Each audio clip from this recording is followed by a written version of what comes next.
तपाईको घरमा साँझ बिहान चुलो बाल्न धौधौ भएको छ भने अब चिन्ता नलिनुहोस्। समृद्ध चारपाला युवा अभियान तपाईको घर घर दैलो दैलोमा आइपुगेको छ। नमस्कार अनि हार्दिक स्वागत गर्दछु सार्थक मझेरी टिभीमा। गुल्मीबाट क्यामेरामा सुरज टन्डन सहित म प्रकाश टन्डन प्रस्तुत भएको छु। आज केही विशेष अनि खास भिडियोसँगै प्रस्तुत भएको छु र धेरै दिन अर्थात् धेरै महिनाको अन्तराल पश्चात तपाईँ माझ जोडिने अवसर पाएको छु। साथमा अब निरन्तर तपाईँ माझ जोडिने छु। विक्रम सम्वत 2077 साल भदौ 30 गते स्थापना भएको समाज सेवा गर्नकै निमित्त भनेर स्थापित भएको समृद्ध चारपाला युवा अभियानले विभिन्न समाज सेवामा लागि परिरहेको छ, तल्लीन भइरहेको छ। यो कोभिडको महामारी साथमा दुखी पीडित गरिबको घर घर दैलो दैलोमा पुगेर धेरै उदाहरणीय कामहरू गरिरहेको अवस्था छ। विभिन्न देश विदेशबाट सहयोगी मनहरूले पठाउनु भएको सहयोगको समृद्ध चारपाला युवा अभियानले पीडितहरूको घर घरमा पुगेर सहयोग गरिरहेको छ। समृद्ध चारपाला युवा अभियानले यस्तै सामाजिक कामहरू गर्दै जाओस्, दुखी पीडितको दरिलो खम्बा बनेर अगाडि बढ्दै जाओस् आगामी दिनमा भन्दै समृद्ध चारपाला अभियानले यो दोस्रो चरणको कोरोनाको कहर बीचमा गरेको सहयोगबारे तयार पारिएको यो विशेष रिपोर्ट हेर्नुहोस्। समृद्ध चारपाला युवा अभियानले कोरोना महामारीको दोस्रो लहरपछि देशमा जारी गरिएको लकडाउनका कारण आर्थिक अवस्था कमजोर तथा अन्य कुनै काम गरेर दैनिकी गुजारा चलाउन सक्ने अवस्था नभएका दुखी पीडितहरूलाई अभियानका स्थानीय अभियन्ता एवं स्थानीय समाजसेवी जीवहरूको सहयोग र समन्वयमा आर्थिक सहयोग र तत्कालका लागि आवश्यक पर्ने खाद्यान्न सामग्रीहरू उहाँहरूकै घरमै पुगी सहयोग गरेको थियो। उक्त सहयोग कार्यक्रमलाई पीडितहरूको घरसम्म पुगेर सहयोग हस्तान्तरण गरी अभियानको गरिमा उच्च बनाउन महत्त्वपूर्ण योगदान गर्नुहुने सम्पूर्ण अभियन्ता जीवहरूलाई नमन अनि भगवान रूपी सहयोगी मनहरूमा उच्च सम्मान साथ हार्दिक आभार व्यक्त गरेको छ। अभियानले पछिल्लो समयमा गरेका सहयोगका विवरणहरू। दोस्रो चरणको कोभिड-19 महामारीको सुरुवाती चरणमा अभियानले गुल्मी दरबार गाउँपालिका 6 र 7 का विभिन्न स्थानमा माइकिङ र मास्क वितरण र विभिन्न किसिमका जनचेतनामूलक सन्देश सहितका पोस्टरहरू सहित जनचेतनामूलक कार्यक्रम गरेको थियो। श्रीमती सीता थापा गुल्मी दरबार 7 चितेपानी उहाँको दुवै मृगौलामा समस्या परि उपचार खर्च महँगो भएको हुँदा कोरोना महामारीको कारण उहाँका श्रीमान बेरोजगार हुनुभएकोमा सहयोगको अनुरोध गरे बमोजिम नेपाली रु 10,000 नगद आर्थिक सहयोग गरी उपचारका लागि सहयोग गरेको थियो। श्री पितम्बर थापा गुल्मी दरबार 7 बासडाँडा कोभिड पोजिटिभ तर उपचार्थ यातायात खर्च अभाव भएको र सहयोगको अनुरोध गरे बमोजिम सहयोग स्वरूप नगद रु 5,000 सहयोग गरेको थियो। श्रीमती टोपली हमाल गुल्मी दरबार 7 बासडाँडा उहाँको आर्थिक अवस्था दयनीय, अन्य कुनै आम्दानीको स्रोत नहुँदा र महामारीका कारण दैनिकी गुजारा चलाउन समेत गाह्रो परेको हुँदा सहयोगको अनुरोध गरे बमोजिम उहाँका परिवारलाई सहयोगको रकम रु 2,900 बराबरको खाद्यान्न सामग्रीहरू अभियानले सहयोग गरेको थियो। श्रीमती सीता खत्री गुल्मी दरबार 6 भलाइ अचौर उहाँको आर्थिक अवस्था दयनीय, अन्य कुनै आम्दानीको स्रोत नहुँदा दैनिकी गुजारा चलाउन समेत गाह्रो परेको हुँदा सहयोगको अनुरोध गरे बमोजिम अभियानले उहाँलाई नेपाली रु 2,900 बराबरको खाद्यान्न सामग्री सहयोग गरेको थियो।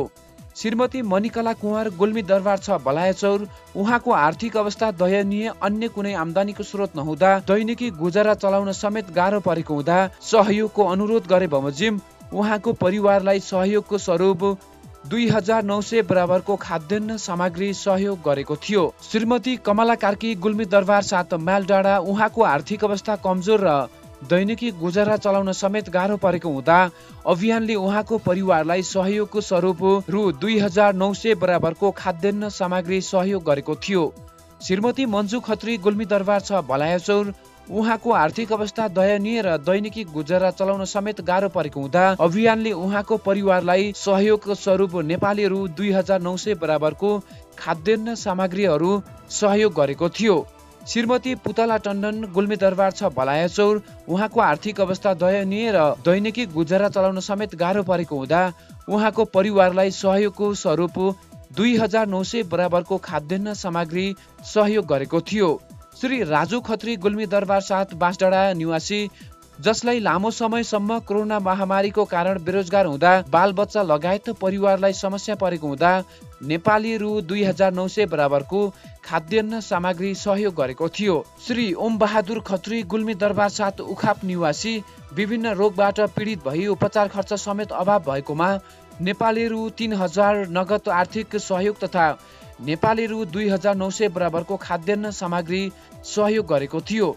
स्वर्गीय खगेसरा कुँवर गुल्मी दरबार 7 भलायाचौर निवासी उहाँको परिवारले प्रयोग गर्दै आइरहेको गोठ अविरल वर्षाले भत्काउँदा वस्तुभाउ समेतको क्षति भएकोमा पीडित परिवारलाई सहयोगको स्वरूप नेपाली रु 5000 सहयोग गरेको थियो।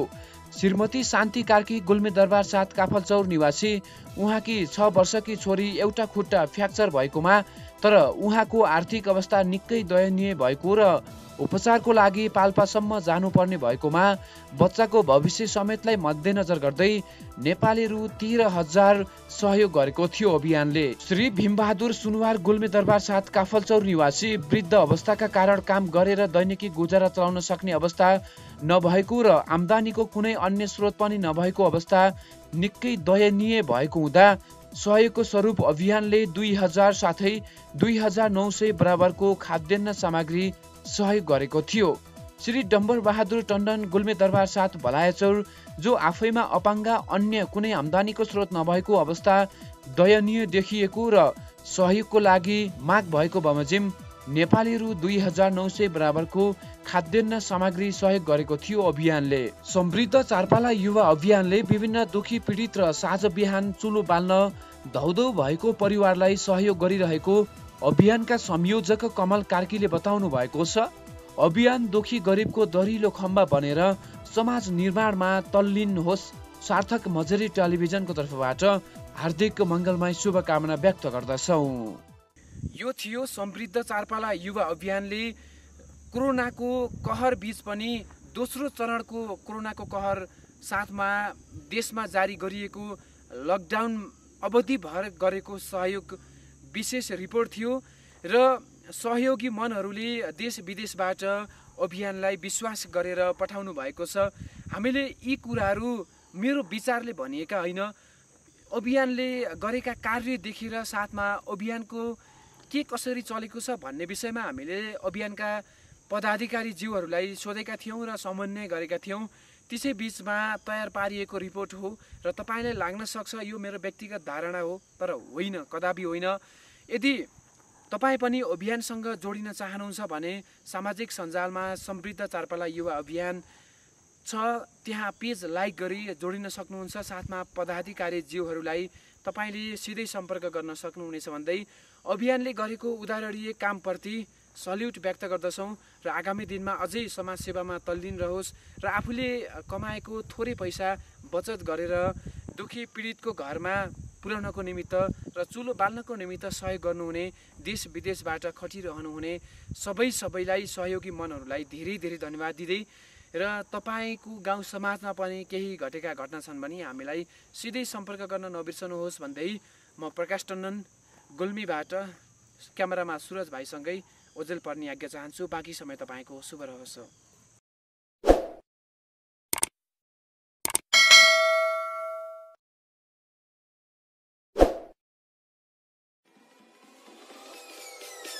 Peace.